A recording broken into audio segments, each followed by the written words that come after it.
Hey everyone, welcome back. It's time for another deep dive into the latest cybersecurity news and insights. Yeah, always exciting to see what's been happening out there. For this deep dive, we're going to be taking a look at a recent episode of the Weekly Security Dossier podcast. Sounds good. I'm ready. They always do a great job of rounding up the most important stories of the week. Definitely. It's a good way to stay on top of things. And our mission today is to really dig into those stories. Go beyond the headlines. Exactly. Well, Figure out why they matter to you. to all of us, really. So we've got some intriguing stuff to unpack today. Oh, yeah. Let's hear it. Scammers using Google Forms to make phishing emails look like they're coming from Google.com. Oh, wow.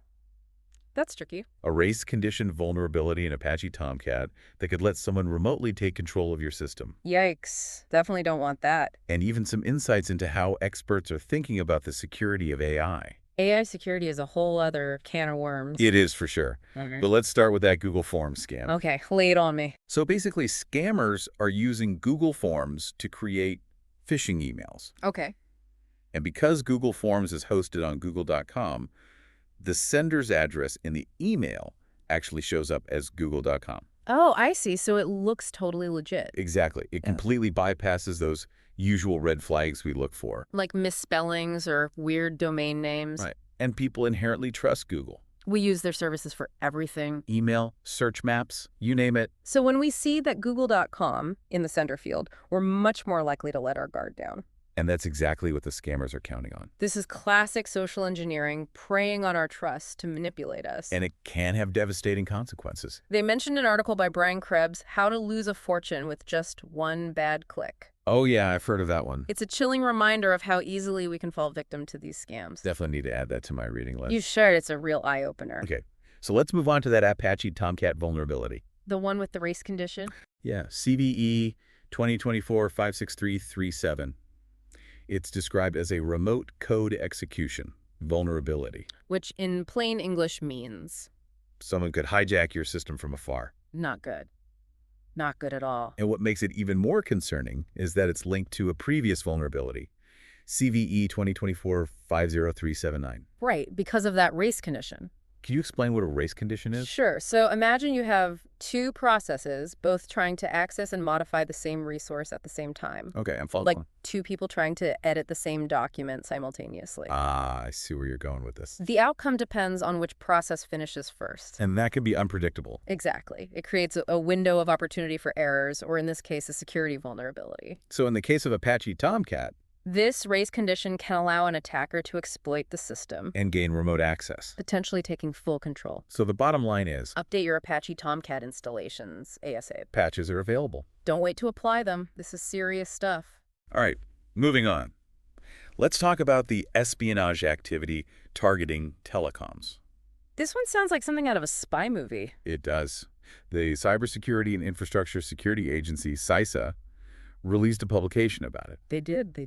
It outlines how Chinese government-affiliated actors have been targeting the telecom sector, Not only the infrastructure itself. but also individuals in senior government positions.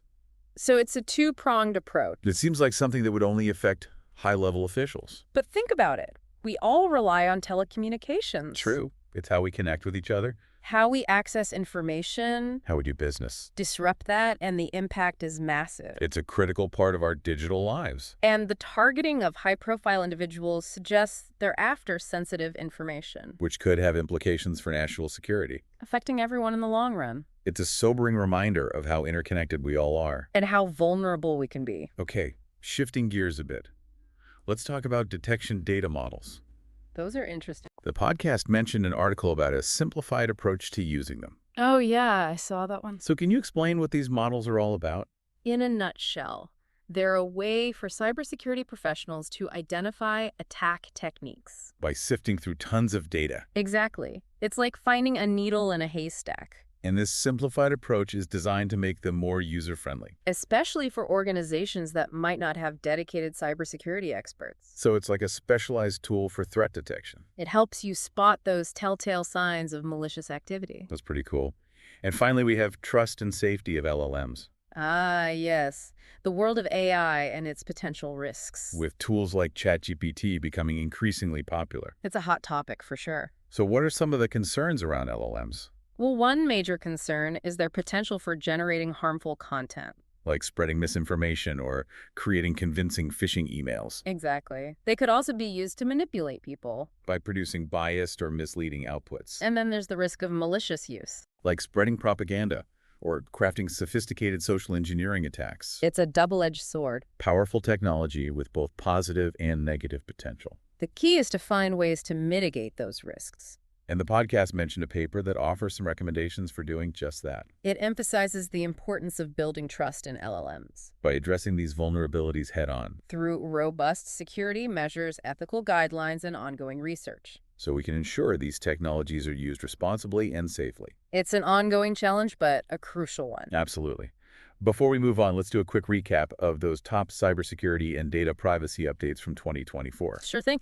Let's see. We have the EU's Digital Operational Resilience Act, DORA.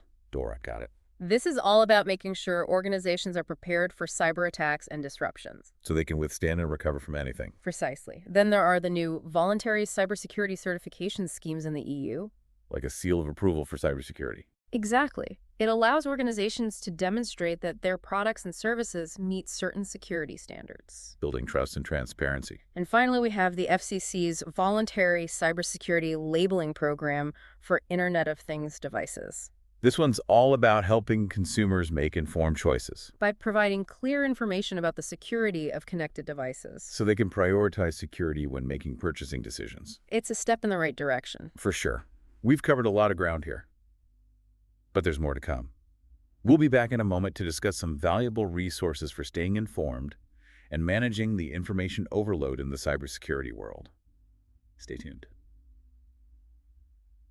Welcome back. All right, so we've talked about the threats, The vulnerabilities. the importance of staying informed. But where do we even begin? There's so much information out there. It can be overwhelming for sure. Thankfully, the Weekly Security Dossier team had a great podcast recommendation. They did. They mentioned Darknet Diaries. Oh yeah, I've heard that one. It's a fascinating podcast. What's it all about? It delves into the hidden corners of the internet. Sounds intriguing. True stories of cybercrime, hacking, espionage. Wow. Like a real-life thriller. Often told from the perspective of those involved. That's pretty cool. They specifically recommended the episode MS-08067 with John Lambert. Ah, yes. That's a classic. Have you listened to it? I have.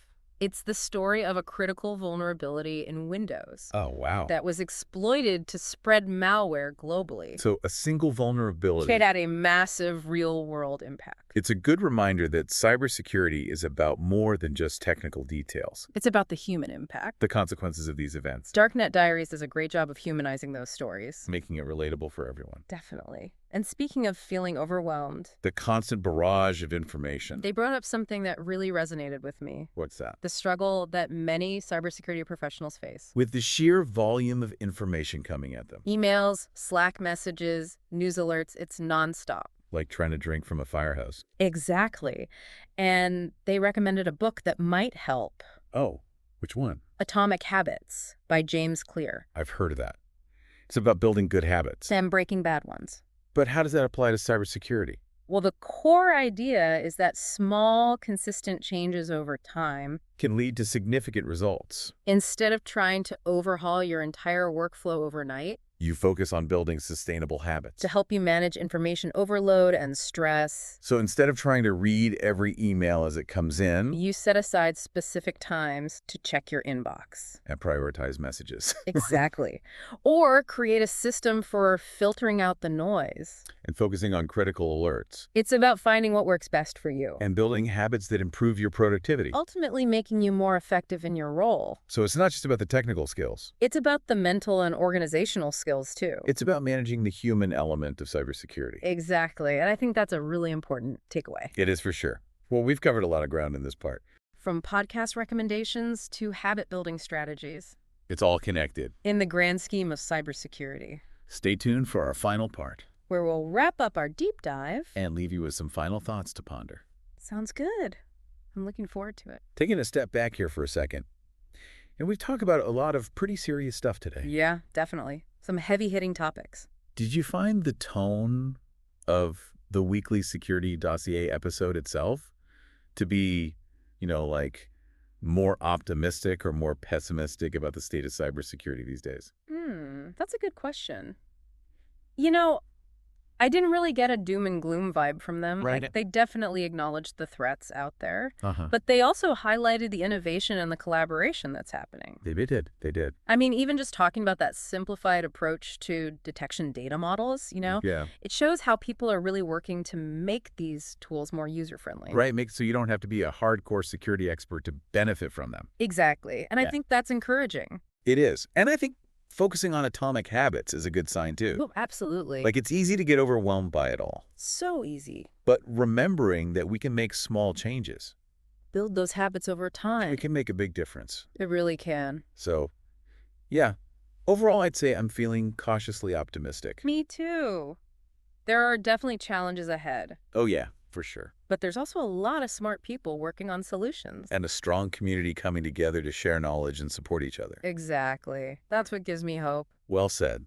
I think that's a great note to end on. It is. It really is. So to our listeners out there, thank you for joining us on this deep dive into the world of cybersecurity. We hope you found it informative. And maybe even a little bit inspiring. Stay curious. Stay vigilant. And as always, stay safe out there.